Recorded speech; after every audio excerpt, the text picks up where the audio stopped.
Oh, I do. Okay, we're going to go ahead and get started and call the meeting in order. We'll start off the pledge.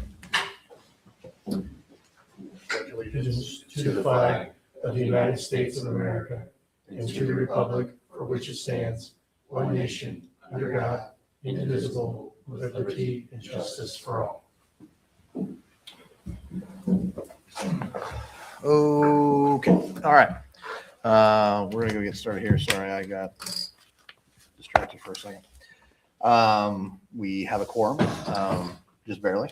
That's right. With the consent agenda, anything you would like removed or adjusted from the consent agenda? Nope, look good to me. Okay. just I'll need make a motion to approve the consent agenda. I will second. All those in favor? Aye. All right, consent agenda is approved.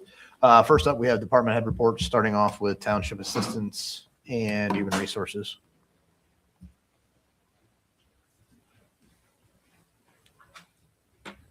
Good afternoon.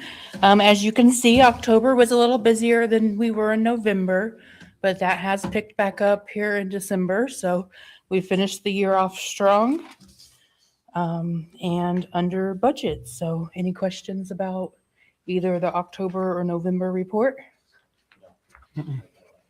Okay. I'll move into human resources then. In the months of October and November, we had one paramedic termination, resignation, or retirement, 7 extended care, and 1 park admin. We had 4 lateral transfer firefighters, 1 paramedic, and 4 extended care staff hires for those 2 months combined. Any questions about that? I don't have any. Okay. It was easy. Okay, next we got parks.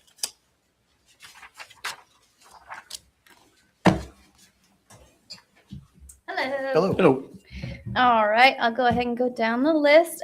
So the pool has officially been winterized. We will be raising our rates for season passes. That is one fee that has not been raised previously, and that's to keep up with our ever-growing costs.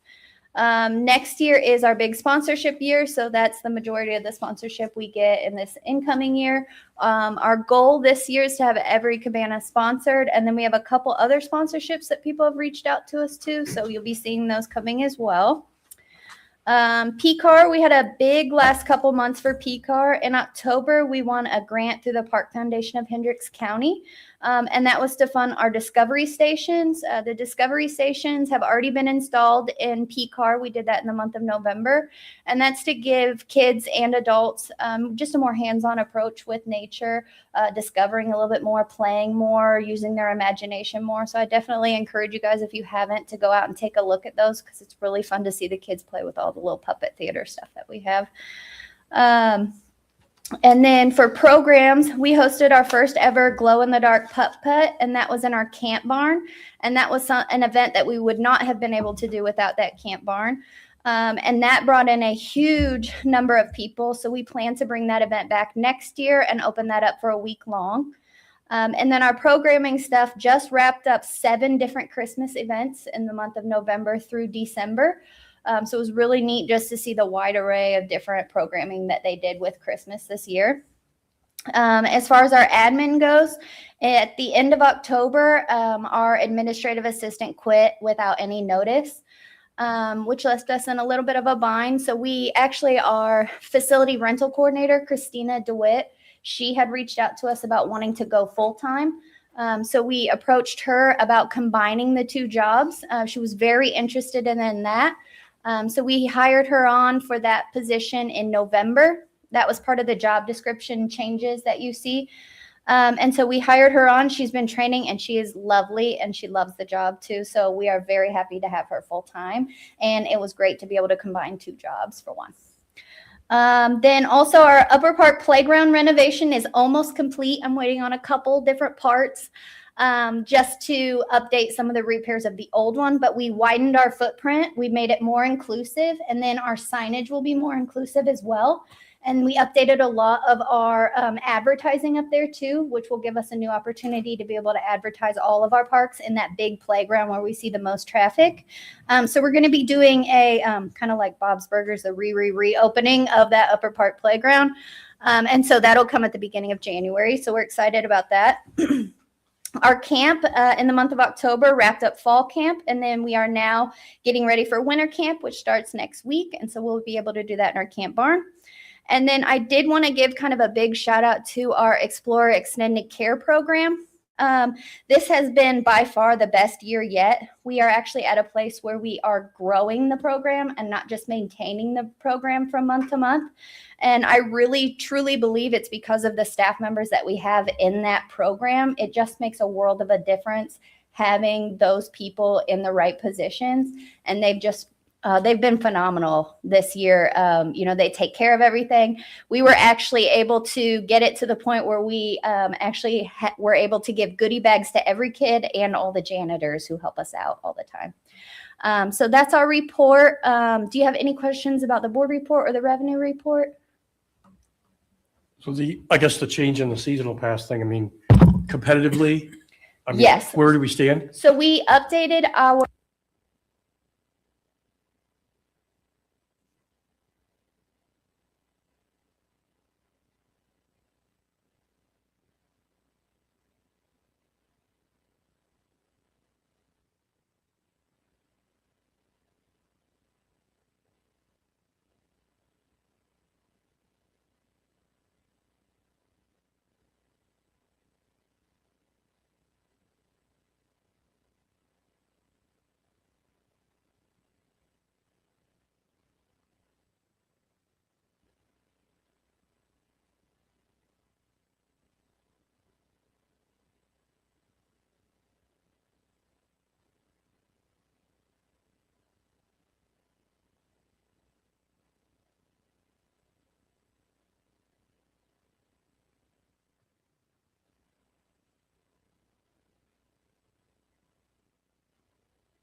All good. Try it out. Can we repeat all that? No. Okay. So, yeah, we should probably start budgeting for that. And so these are no longer incidentals when you get into that. Now, the incidentals is the 2,000 to 4,000 a year we're doing in maintenance for them. We can sustain that. However, these are handshake agreements that were done in the past by people in the office. So we can't live off handshake agreements. There's nothing in writing. All the agreements come from the county to the town is all that's worded, all the verbiage is. And it was one of those, well, we'll take care of what's in the township. I don't mind it, but we need an agreement if we're going to do that. So just making sure you guys are aware that right now that's where some money's going or could go, because we still got to keep the safety of our people in mind regardless. So somehow, some way these things have to work. So what's done in like the other towns in Hendricks County? Like, are the towns paying? I mean, that, or is that part of the issue is that there's nothing? So the towns are, and again, this study was done for us in 2020 to make sure we actually had coverage for our areas. Others are lacking altogether. There's a lot of question of, are these obsolete? I mean, everybody on your phone, it goes off, right? Sure. There's so many other warning methods out there. So I don't know the push on that, like where we're going future wise, but this is currently what we have, and that's what it is. There's a lot of lacking throughout. Like I said, the other two that EMA had, like one went to Stylesville, one went to Pittsburgh, and it's one of, like, they have the need for several other ones, right? Sure. If you did a study in their area. Yeah, the bad thing is when I found this here, the study here, is like, once you know, it kind of puts liability on us that we don't have them. But again, there's a large cost to them. And I mean, I talked with the town when we met with their Ryan over there about when the subdivisions come in and stuff like that. That's something that they probably should be looking at forethought. Like, if you guys are building a subdivision, maybe you need to put something here to help cover this area. So. Yeah, no, I agree. We need to get something though. Yeah. Just so. Something in writing. Whoever's responsible is responsible. The handshake agreements, it's the professionalism of the department. We talked about that from day one, right? We got to get rid of the, good buddy down the street and taking care of your buddy. It's now professionalism and budget and real dollars, and we're all going to start fighting for them in short order with the new Senate bill.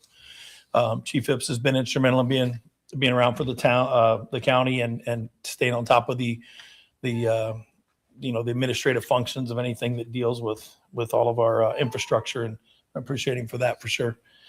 Go ahead. On that, I saw the green and the yellow is 70, 80 decibel future. Mhm. Was that even louder, or what does that mean? Because if I was looking at the circles and having greater coverage. So some of the old sirens we have are old. They're different. Technology. They're different Yeah. technology. Like the bird box looking ones look like I don't know what they call chicken hens, like a style of pot or whatever you want to call it. Anyways, like that. The other ones are actually rotating and they have a different decibel rating, so they do reach further. Okay. They have a further reach and a different tone than the other ones, and they're, I think, oscillating up and down. So yeah. Okay. And I remember, like, when the county got all the ARPA money, COVID money, I understood that some of that money the county used for some of the old sirens on the western part of the county were like 40 years old. The problem you've had in the county level whenever things like that happen is the turnovers of all the EMA directors have almost been a wipe it clean slate. Everything's gone. New person comes in, tries to reinvent the wheel and figure everything out because there was nothing left behind for them. Mm. I sympathize with that a little bit. But yeah, that's what's happened, right? So you may say that and remember it, but the new person that comes in has no record of that. Yeah, I mean, I thought that was fairly recent, but my point was going to be, I don't know if the county has used up all their ARPA money, Mm-hmm. but if there might, if they use some of it for that and they still have ARPA money hasn't been allocated, maybe there's money there that could help with this as well. Okay. Yeah, right now they're trying to figure it out. The Debbie Fletcher, yeah. So Debbie Fletcher has just recently taken over, and she's either the second or the third person since COVID that's ran EMA now. She's willing to communicate, though. She stays present, comes to chief meetings, communicates, and doesn't turn her back to whatever we bring up. So that part of it I appreciate, but I don't know. I have to work through all that, work through it with the commission, start asking those questions. But right now it's kind of reinventing the wheel with them on who's going to be liable and how they're going to take them over, how they're going to structure it, and so on and so forth. Yeah, and I would just say before we put $250,000 into it, with the other potential impacts we have facing us, I don't think it's fair that we have to cover that too. When my personal belief is it's a county-wide initiative and they need to take some ownership of that too. Yep. So, And we've been meeting with county councilmen and commissioners, so we can start pushing this a little more. I just want to make sure Yeah, you guys no, are for aware sure. and see where we stood. Moving down the agenda into training, a lot of that I'll let you guys look at. Chief Huff and Chief Weiniger, as you get into fire and EMS training, they just run, and it's refreshing and a little bit difficult for our staff. Chief Porter, as you look at him and the things that he's done, when we came in, he was the longest standing administrator, right? So he had all the answers and all the files, and he knew where all the skeletons were. But now he always ran training, always took care of everything. But now he's really being pushed into his lane of operations. Training chiefs are really taking off and being independent, working on their own, and everybody's sharing the same vision. It's a lot of realizations happening in the administration. We're nearing the completion of our third year together, and it's a good time right now. We're falling in our lane, and now starting to push to the finish line on a lot of projects that have been started over the last few years. So again, you look at fire training and EMS training, the things that they're doing, where we're going. Our people are heading in and out of the state looking for training and bringing resources back. They're heading down to Texas. They've been to Danville, Illinois.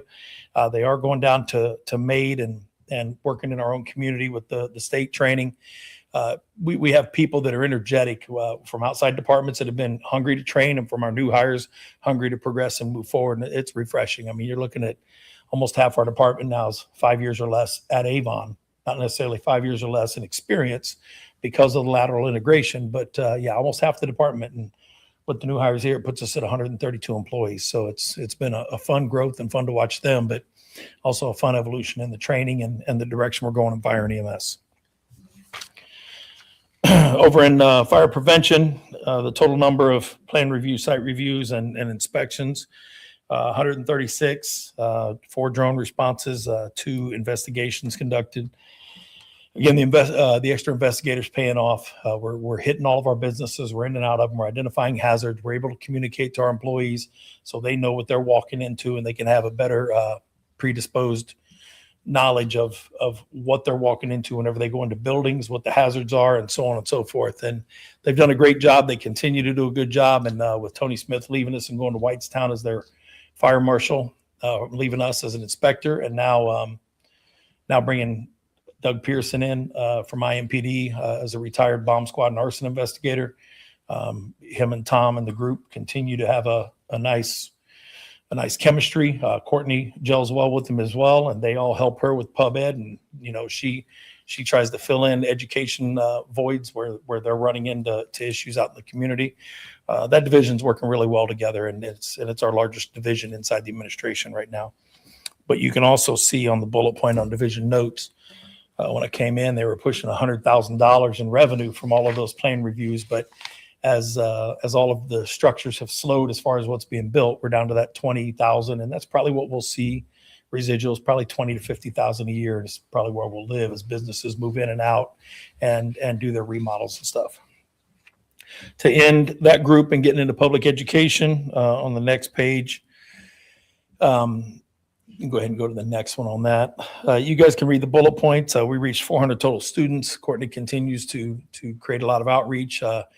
And whenever I was talking to that group about anything that needed to be brought up, Courtney's pretty excited. She made the FIAI cover, and she said she thought it was because she was the only female at the whole conference. But again, they're advertising that now, right? They have women too. But no, that group, she's gone into the pub ed. She's done it energetically. Our fire investigators and inspectors are all there as well. And now that we've had people come in and go elsewhere to lead other departments in their endeavors in fire investigations and arson, they all work together and share ideas, and they're starting to have a bigger impact that derive from Avon. So it's exciting to see us, making the covers, doing things like that. She was pretty excited about that too. So there's her claim to fame right now.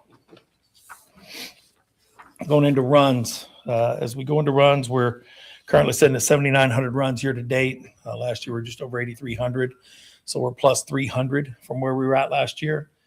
So we look to be poised to break that 8,500 run mark.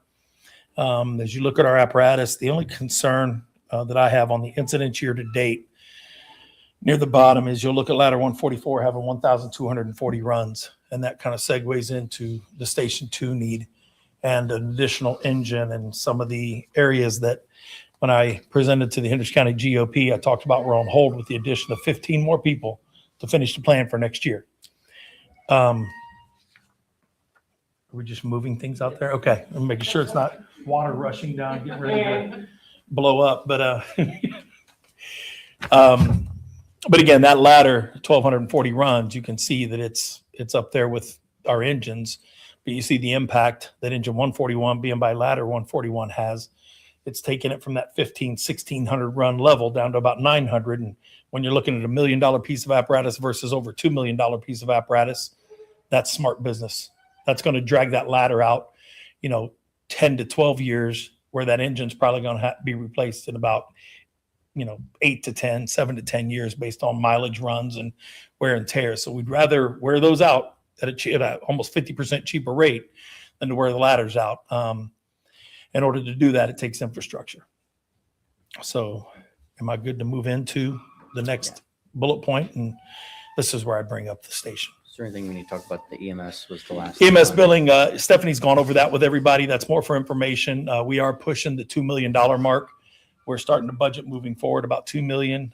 We should be able to push that to 2.5. But this new billing company in short order, being put in place in January, is really taken off, and they're already equaling our old billing companies that have been in place for quite a while. Now things are starting to move over to collections, so that's going to also start being reported as we get revenues there. As of last month, we cut off the new billing or the old billing company altogether. That's going to reduce fees and everything else by the way they operate versus the old company. So we're not going to have that outlay of cash to receive cash and then go out and spend it. So just to pay them back for their services, these guys take it off the top. So that 1.9 million is what we are truly realizing being deposited after all the fees and everything. So other than that, Stephanie's gone over that, and I'll let her be the speaker of the budget, but it's just there for information so we know.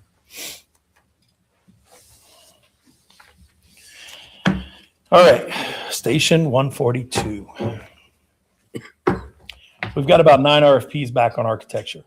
I gave you guys this, and Dave, this will be new to you. It's the Avon Fire Department Station 2 assessment that happened. This is old. It's been presented to the board before. It talked about all the needs, all the shortcomings, all of the issues that we have in the current station as it sits. And it gave us an idea that a remodel would be pushing about $5-6 million with all of the needs and based on the type of construction. As you know, Station 143, we talked about before the meeting, had a busted sprinkler line. We're probably going to be out of that station anywhere from 1 to 2 months at a minimum. We are trying to find ways to get service back into that area. Those ways could be putting a trailer out front. It could find tenable space after the drying's complete and the remediation assessments are come to fruition over the next few days. We might be able to move bunks into certain rooms and so on and so forth. Right now, Medic 3 is running out of Station 1, and it's on a special dispatch protocol, so that way it's not competing with Medic 1. We could take Engine 3 and put it out to Danville. We'd have to talk to them a little more. We've already sent a bug in their ear to know that that's a possibility. We could also put a trailer in the drive out there at the station, but we need to talk to insurance and understand the damages, or we may just move some of our bunks into some of the other rooms that weren't affected and may possibly not be affected by the remodel. Either way, we'll be working in short order over the holidays to get that back in service, make sure we have the proper coverage. EMS wise, we're okay. Danville's aware of the shortcoming and that it's going to put an additional strain on them coming into town. They're fine with that because of the reciprocation of what we already offer them. So right now, everybody's informed. Everybody around the county has been made aware that there is a coverage deficiency right now in the Prestwick area. Danville's prepared. Plainfield's prepared to come north, and obviously us in Brownsburg. It'll be our people heading west before Brownsburg beats us south. So everybody knows from all directions what's going on. Are there any questions on that publicly before we move forward into the rest of this? Was it just like bunk area, sleeping space, where it was affected? No, it was the whole house. Oh, Chief okay. Phipps can answer most of that if So you want. The line busted in the attic, like I said, they went through all the third floor, the bunk area, and went down the living area, on the main floor, living room, kitchen, offices, about 2 inches of water throughout all that. And then it made its way to the basement and through all the ductwork, so it's under the furnaces and everything else on there. So it's been doozy on it for sure. So, Yeah, so we'll be right now, what they're supposed to be looking at in the, while they're in there inspecting it and trying to dry it out is where there's water, where there's damage. The last thing we want is mold, because that's what we just overcame. As we broke in, we found mold upstairs around the windows and some of the walls. And again, the way that house was built, the way it was insulated, that was a style of construction back then Chief Phipps and I were talking about that lent itself to holding moisture and mold. So we've got some of that taken care of in the remodel, and we definitely don't want to go back to it by having moisture in the walls and not being able to get it all out. So we'll look at what's best for our people, but that leads us to station 2, So just, again, Oh. the engine for 3 is where now? parked. Oh, okay, that's what I thought. So those employees, sorry, I did not finish that one.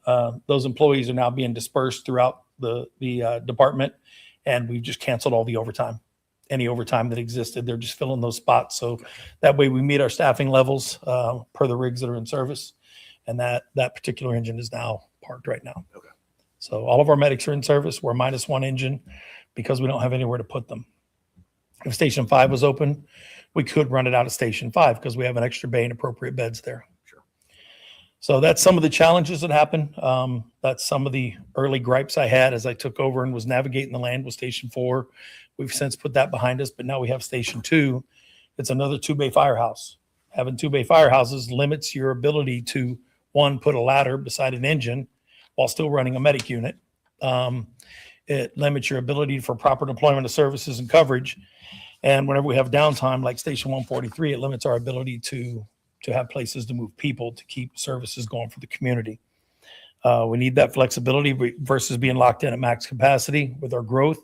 We have to think of infrastructure. We've been doing that. It just, the timing of this particular incident is about 3 months premature from the finishing of Station 5.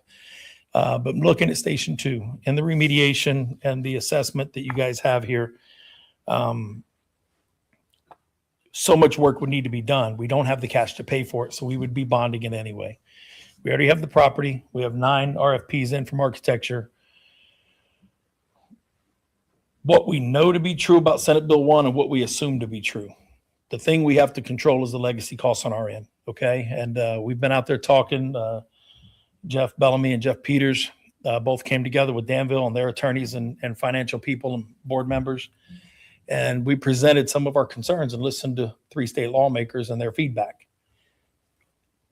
There's a lot of speculation on what's going to happen, what changes they're going to make. But that speculation deals with unknown dollar amounts, having an unknown impact based on unknown assessed values in the future. So it's a great plan, but it's like I presented to the GOP. I don't think reform of any type is a bad thing. When we came in, we reformed the department. Whenever you go into government, maybe you need to reform taxes. Maybe you need to reform laws. Those things are fine, but they can't be done without forethought. And that's what we've tried to show here and what I would expect of the people at the state level and beyond. So there was no forethought in that bill. So we can't operate off speculation. We can only operate off what we know. So with what we know, we've frozen the idea of hiring 15 people. We've frozen the idea of buying that extra engine to go buy a ladder. We'll just have to deal with the consequences of that when the time comes. In the meantime, we have good coverage. We are covering the community with the addition of Station 5 and the 12 new members better than we covered them before. But we are still not stopping the premature replacement of our most expensive apparatus and controlling the cost of infrastructure and replacement plans. So Station 2, having more than 2 bays, being built up to today's standards, no matter what, if we choose to remodel or build, if we remodel, we're kind of landlocked. It's on an odd shaped piece of land. There's not a lot of room for expansion. If we do expand, we may not have the parking. You guys have maybe been there or not. Have you driven around? It's kind of an odd shape. Now with the new medians that have been put in, it limits our access to that side road. We have to drive north to come back south. You can't just turn in anymore across from the southbound lane.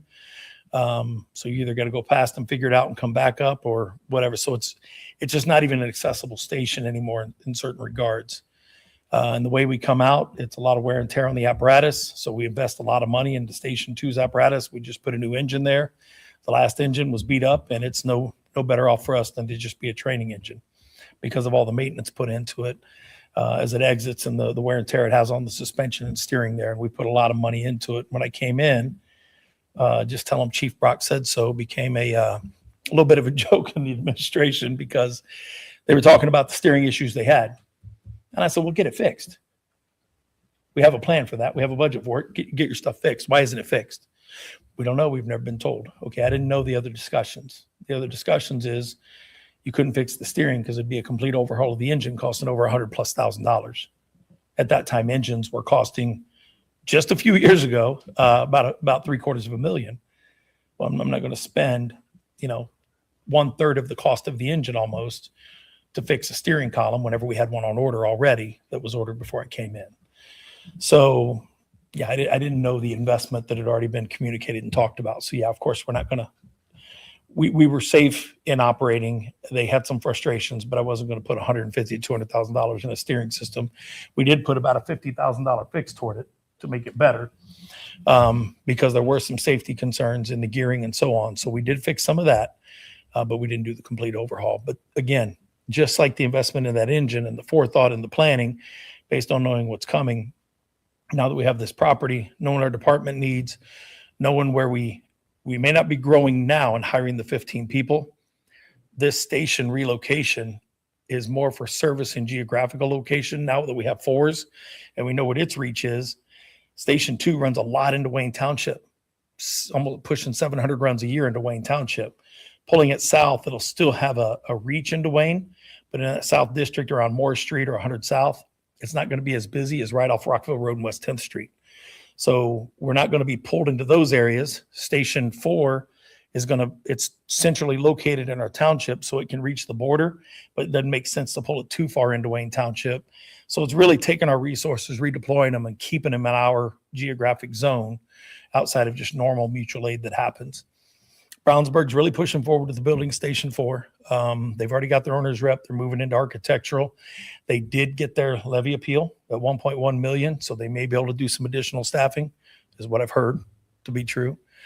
So if they did get that, that's going to push them forward in building Station 4. With Station 4 there, Station 4 for us and Station 2 for us, there's a huge overlap. By pulling Station 2 south, it creates a more proper deployment and working relationship with the people on our borders as well. What I'm asking as we move into this, no matter what we do, something needs to be done. And I'm worried a little bit about the safety of the area. If we do a remodel, it's going to be a Station 3 current situation where am I going to put them? How are we going to cover? Putting them at Station 1, we're pulling them off of far west. Putting them at Station 4, I don't have the room because it's down to 2 bays already. The 3rd bay is now the power and all the HVAC and storage. And they put a sign over that. So there's no way to keep them in their area without extra expense. We could look at putting a trailer on the property, but then again, we got to look at space as we do construction, and it's not really feasible to put anything there based on the geographic location and the geography as a whole of that property. So looking at $4 to $6 million on remodeling it, no matter what, we're looking at a bond. And we have to keep that in mind. What I don't want to do is let this go long enough with the moisture in the HVAC system we're aware of. Then we get into some kind of unsafe condition, or we end up having to have a study done due to somebody falling ill based on mold or something else, and then we're forced into it. I know we're moving forward with architecture. We're a little bit further away, but I need to know the comfort of the board with us truly putting time and effort into this, or shifting our efforts and putting time and effort into a different direction. You guys are going to be here longer than everybody else. You got a few years left. So I know Steve isn't here. Steve and Trustee Miller are up for election next year. This isn't something, whether I'm here or they're here or not, it's something that the members of the department aren't going to, it's not like they're going to forget about because we leave. They remind me about it every day. So the uncertainty of the bill, we can be paralyzed. I'm willing to be paralyzed on legacy cost, not hiring the people, not buying the engine. Do I think that that's a good thing to do? No. But do I think it's a practical thing to do? Yes. I don't want to hire people to fire them. So we need to know where we're heading and let this short session and the next legislative session happen. We can kick that can down the road, but the construction and all that moving ahead, time is money. We're putting the money into it to explore the cost. Looking at Station 5 and talking to Garmong, there's probably $1 to $2 million we could carve out of a similar footprint with sleeping arrangements and bays and so on. We should be able to knock $1 to $2 million out of that. Is that a fair statement from you? I think we're probably gonna do a little bit more of a redesign on it and try to get it down. Ultimately, with a remodel being close to 6 or tear down and build the same spot, which again, logistically is rough. That the other building too still has value to it. Station 142 has value still, like as far as if we were to build a new station down at our new proposed property, we also be able to sell the other station, right? So that's a recoup. I really look at it almost being a wash. If we were to remodel 2s, you know what the cost is there, right? Let's say $6 million, or if it's going to cost $8 million to build a new building and build a new property, we can probably get $1.5 to $2 million out of Station 2. I've had a few realtors I've talked to about this. They're like, they're sold firehouse, we don't know. They really can't give you a comp, right? But just in the square footage and area. So it wouldn't hold me to that on the dollar amount there, but I think it's the most feasible thing to do, and it gets us in a better location to serve those people. So. And if you're addressing the problem without displacing Yeah, station. we could build a station while everybody's staying there, yes, and then we can move, once it's done, and then we'll put it. Well, and if I can offer my opinion on it as well, remodeling that firehouse or rebuilding on the same lot, which again, we know we've already purchased different land farther south, that doesn't fix the problem of Station 2 being too close to Station 4. We've seen that on the maps. The overlap, basically the 1.5 mile radius that ISO is giving us credit for the fire engine that would be at that station is touching the other firehouse. They're just, as the crow flies, they're too close together. Right. So creating a little more separation is going to be beneficial. It's going to provide better coverage for our township. In addition to that, using the same property where the fire station currently sits, that's not going to eliminate the wear and tear that we've been able to identify and prove as we've replaced the front end of the previous fire engine that was there 2 or 3 different times, Bob, at $40,000 a piece. That's a substantial amount of money you're having to put into one single engine that we're not having to put into any of the other apparatus. And the only thing we can attribute that to is the fact that a majority of the time when they leave that firehouse, they're turning left on Ronald Reagan Parkway, which is a banked turn, and it's shifting all of that weight, all of the weight of that truck onto that front officer side or front passenger side part of the suspension, which is, again, that's wearing out the front end on those. My opinion, it's no questions about it. Relocating that station is obviously the better decision, at least in my mind. And Jeff Bellamy, if you can help me out here, there's been some conversations about the unknown, and with Senate Bill 1, if we were to bond it and then the sky is falling and we've heard all the scary numbers, once we bond the station, that bond is guaranteed to be paid at that point through lit funds, no matter what else happens at the county level. Am I accurate in describing that? I agree that it'll be paid from lit funds, but it will be repaid from the debt levy that is approved on top of or in addition to any property tax levies that currently exist, however they get adjusted. So the creditors would be guaranteed to be paid back. So that's really not an issue. Okay. And it would rest or reside on the original bonded jurisdiction of the township. So bonding has changed a little bit about controlled projects and whether or not you hit certain marks for a remonstrance or not. That's a little different. Yeah. For the most part, and that's a little different as it speaks to your total debt level. It's not project. It's your total debt load. Jeff Peters is certainly going to be able to give you a snapshot of how much headroom you've got on that, and you're just going to have to be mindful of it and sequence your debt on and off as it comes and goes. But as far as no matter what the legislature does in the coming couple sessions, or was offered at our meeting, but maybe doesn't get through, you've also still got questions at Danville as to what those bodies will do in relation to income tax. So you've got kind of a double whammy as to what you'll find out here in the next 2 years.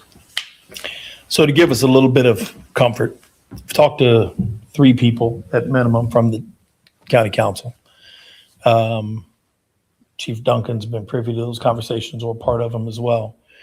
All 3 of them have said there's no reason we wouldn't give 0.4. They understand the shortcomings and the challenges. They've looked at all the data we presented respectively. So the county council, we're feeling much more comfortable with those relationships built just out of being present. Talking to the Hinge County GOP, a lot of the same thing, who supports public safety? Most of them raise their hand, but when you tell them public safety may not exist should you not get lit income based on Senate Bill 1, the reaction after that meeting by most attendees was disbelief. Like, how would that happen? So we gave them a handout and a flyer. I can email it to you guys after this meeting so you can look at what was given. And it was just bullet points of everything you already know and you've already been told. Everything from Jeff Peters about the bonding was given to you in previous meetings. I gave you guys his email response regarding the bond being repaid and the cost and the remonstrance stuff. Being remonstrated against or having to go to referendum in order to get it voted on. There's all these different mechanisms. Right now, we're in a good place as far as our debt not reaching that dollar amount yet. So that's one of the things we're looking at in construction. Can we put people off? Yes, we're better off than we were. We're moving the right direction. We can take legacy costs, put that on hold. If we're going to hire the people, we have to build the station. If we don't hire the people, we need to build the station anyway. They're not codependent unless we go one way versus the other. Without the people, this is a need. With the people, it's an absolute necessity because I don't have where to put them. So we need to prepare for the future either way. And it's the same message I gave our guys in the awards banquet. Remember the past, live in the present, and prepare for the future, right? We need to prepare for the future.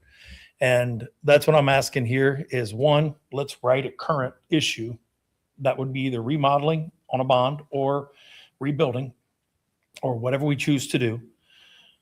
That needs to happen. Rebuilding sounds more practical. We can probably rebuild if we can cut a couple million out of it. We're at about 9-10 million right now on our current bond for Station 5. We should be able to do it somewhere between 7 and 10 million. I know those are real dollars, but even if we remodel, we're still going to be pushing that threshold. So it's up to you on what you want to do. Do we try to band-aid what's there and hope it works, or do we build something from scratch and know it works based on the engineering and architecture and the modernization of construction versus back in 1999 when that one was built? A lot of stuff to think about. Right. So is that the question that you're wanting an answer to, or us to think about it, or? I would like an answer to where you feel like we're heading and what you're comfortable with, because otherwise it's a lot of manpower and time to put into this. Right. And well, if we can't move forward, we got to figure something out, and we're going to have to mitigate potential issues with that station anyway somehow. So I'm going to need other answers if we're not going to build. But I also don't want to waste man hours or anybody else's time bringing them in, because that's the last thing I want to do is destroy relationships by wasting the time on something I know we can't do. Yeah, we went ahead, we purchased the property, we knew that these needs were coming. And we were aware of the challenges and issues of a remodel of the Station, yeah. station. And to me, it doesn't make sense to spend that kind of money, given the uncertainty, for a bad solution. Mhm. A better solution, I think, makes more sense, and I like the fact that we don't have to displace, Station 2. We've been through that. We're going through it again in an emergency situation, and that's just not healthy to run that way for more than you need to. Sure. 100% agree with that. I mean, and it's where we're living, right? It's what we're experiencing right now. So I would say I agree with that. I guess and I would say continue down the architecture path. Mhm. What I would really like is something pretty committal from whoever we decide to as a builder to say, this is where it's going to land. Because 6 to 8 is very different than 8 to 10. And I think that's something that it just changes a lot. I've seen it change a lot in that. And if they can come in and say, there is no way, I just don't want it to be this is the bogey we're shooting for, and we miss it, and we're over here in this bucket of 8 to 10, high 10, pushing 11 kind of thing. Something like that. And the longer we wait, we're never going to be there, just based on the experience from station 4 to 5. Right. It doubled in price from 5 years. Go ahead. So we're taking a little bit different approach this time with it. So we still want to pursue a bot, but architects first. We're gonna get those, do our RFP on that. We're gonna interview them. Then we're gonna bring builders on earlier so we can have a little more control of costs early on. So we'll get that number. We should have a better number than we had before, where we had it fully designed and then they're Right. conforming to that constraint there. We're gonna bring them on earlier so we can cut costs. Okay. I do feel that we can go, that we can cut, be down, probably between that 6 to 8, somewhere in that area, price range. Garmon gave us a price on building the same station there. It was more, but based on, there's a lot more dirt. There's 15,000 cubic yards of dirt we gotta move up front. There's a lot more, that kind of stuff. So I think there, where we were at 8.2 on this one here, he came back at 9.5 or something like that. But that was high side, and that was like them having to get rid of all the dirt and do a lot of stuff like that. So, as I said, I feel confident we'll be down closer to that range of 6 to 8. That area. Okay. One of those things is you look at the architectural plans and then you see the finished product. You can see how we could have saved there, we could have saved here. But looking at it on plans, looking at what we're talking about and how it worked, once the construction realization started happening and we started talking to Garmong and their people, it's like, that might have been a little much, or that might have been a little over engineered. And we found those things. Right. So now moving into this project, there's stuff that we know to look for or know that we can do differently that will be an absolute cost savings. And I think if that builder comes on early, they're still sending it out to the subs to get them down, but they're going to also see in that, because an architect likes to make things Yes. a little more glass, a little bit more fancy, that kind of stuff. Whereas they might say, hey, that's going to be a real problem when we build it. Why don't you not do this and do this? So I agree that would be the best way to keep that under control. That's also from experience too, the Yes. hard way. Okay. So we'll keep moving ahead then. As long as there's not immediate upfront hesitation or negativity on it, then that makes me comfortable to move ahead and we'll keep moving that direction. So that's what I'm looking for here. It's not like I want to move forward and go, yep, build it. And then we come back and it's 10 million and we go, well, you said build it. That's not what I'm looking for. I just think you guys are approaching it the right way, bringing Garmong, whoever that is, to come in and kind of push that down early. And We're they just know to what the subs point. will do, too. I'm sorry. But they'll know what subs are Yes. leaning which way and that kind of stuff earlier on too. So Yeah. And I think right now we've kind of pushed the architecture enough and Garmong enough. We're probably out of free favors. So, well, yeah. And we're going to get down to the money. So yeah, the reason for doing the RFP on the architects is we're asking for a similar footprint, maybe a different exterior design. They're talking about reinventing the wheel and they're charging us more for the potential architecture plans on station 2 than they did on station 5. And really the footprint, we'd like to stay the same. So that's why we've opened it up. We're opening it up to a complete RFP, not committed to any one architect, and let's see what happens. So what's that? it's just bizarre. I mean, Yeah, it is what it is. if I the mean, same thing fits, I don't know why. Yeah, if you could figure that out, let Taking us out know. glass and replacing it with, anyways, I don't know what you Yep. guys are changing, but. all good. it seems Okay. ridiculous. That's all I have now. Thank you. Any other questions? Check your mic. You just need to hit the red button there on the front. Dave's mic. Yeah, you're. Did it all go set. red? Yeah, when we reset it earlier, it did. So as we get into some of the new business and talking, I just want to make sure that we're. Okay, no, capturing very the good. Audio.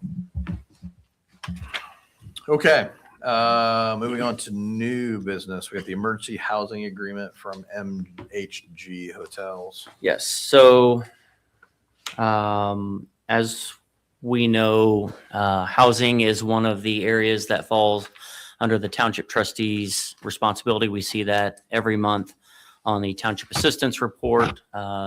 Helping individuals with their rent is not unusual for us. The emergency housing is something that is something that we see quite a bit less often. Matter of fact, I believe maybe only a couple of times in the 3 years that I've been in office now have we had to work with anybody on emergency housing. It still exists, though, and we still need to be prepared for it. A couple months ago, I had a young lady by the name of Liz. She's the area director of sales for MHG Hotels, which is the Comfort Inn, the Hampton Inn, and the Fairfield here locally. She'd reached out through they're members of the Chamber of Commerce with us, and she wanted to talk about just different opportunities or options to work together. Of course, we don't use hotels a lot, so initially I was like, yeah, I don't even see what the relationship would be there. The more we got to thinking about it, the more we talked about it. We actually did have a meeting with her. Ashley and I went to go meet, and essentially there are opportunities where we could be looking for emergency housing. If we have a situation where a car is driving through someone's home, makes it inhabitable, obviously a catastrophic fire at 3 o'clock in the morning, that's not the time to try to figure out where are we going to put these people because it's 3 a.m. and how do we get that sorted? So we did go and talk with Liz. She is going to put together essentially at the end of the conversation, what they're going to do is go ahead and just on the front end of it, create an account for what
at what we've done in the past as well. I appreciate your, sorry you had to listen to us approve stuff like credit card policies. So sorry about that. And would this be a first time with this organization? For At least the township? first time, well, since I've been in First, office, I yeah. can't speak if we've had community service agreements with them previously. And we've done it with other groups. Yes. We've certainly. done it with And- 3 other groups, and this is the first time that I'm aware of with Sheltering Wings. Okay. So, yeah. So, Yeah. any questions, anything you need from them? But Did you want a little overview or? I mean, I read what you all requested, so I think it looks fine. I mean, this makes complete sense to me. It fits, again, with what we've done before, because it is serving a community need, and those funds are serving. I like how you broke it out into this is how many folks in our township it's impacting, and that it just Mm-hmm. it makes good sense. it leaves no question that the money is being Right. used for Yeah. Washington Township residents. Absolutely. Exactly. Yeah, and no desire on our part to try to go out and compete or, replicate what you're doing, because that would just not something we want to tackle right now. Well, and clearly you're serving the township in a variety of other really, really important ways. So Right. we appreciate all you're doing. Thank you. Mm-hmm. No, this makes All right. sense to Very me. Simple enough. Yep, simple enough. Thank you. Thank you. Thank you. With Thanks for that, having us today. Absolutely. I will make a motion to adopt resolution 121825-07, Sheltering Wings Community Service Agreement. I will second that. All those in favor? Aye. Aye. All right.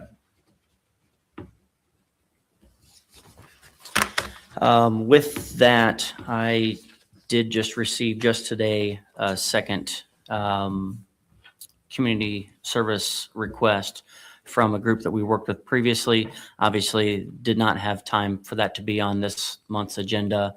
So this will be something that we'll look at available funds as far as any encumbrances might go.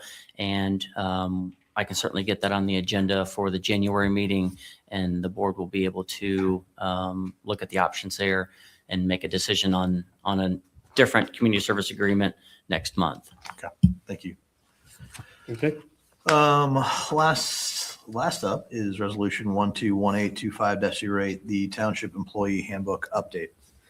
So this one was something that, as we look at different policies, we do try to review them and make sure that everything is up to date. Upon reviewing the policies that we have here, excuse me, there was some question about a law change. In my head, I remembered something back during Mitch Daniels' time as governor. So all the way back, and upon looking it up, it looked like in 2010, the law was changed, and our policy was directly conflicted with what the law change was even way back in 2010. So this policy change is something that is just going to realign us with what state law is already saying. And so that's why we made those modifications and are bringing them to the board just for your consideration and review. So Okay. Any questions? No questions? Okay. Just need a motion to approve. Sure. Motion to approve resolution 121825-08, Township Employee Handbook Update. I will second that. All those in favor? Aye. Okay. Last up, any public comment or wishes to be heard?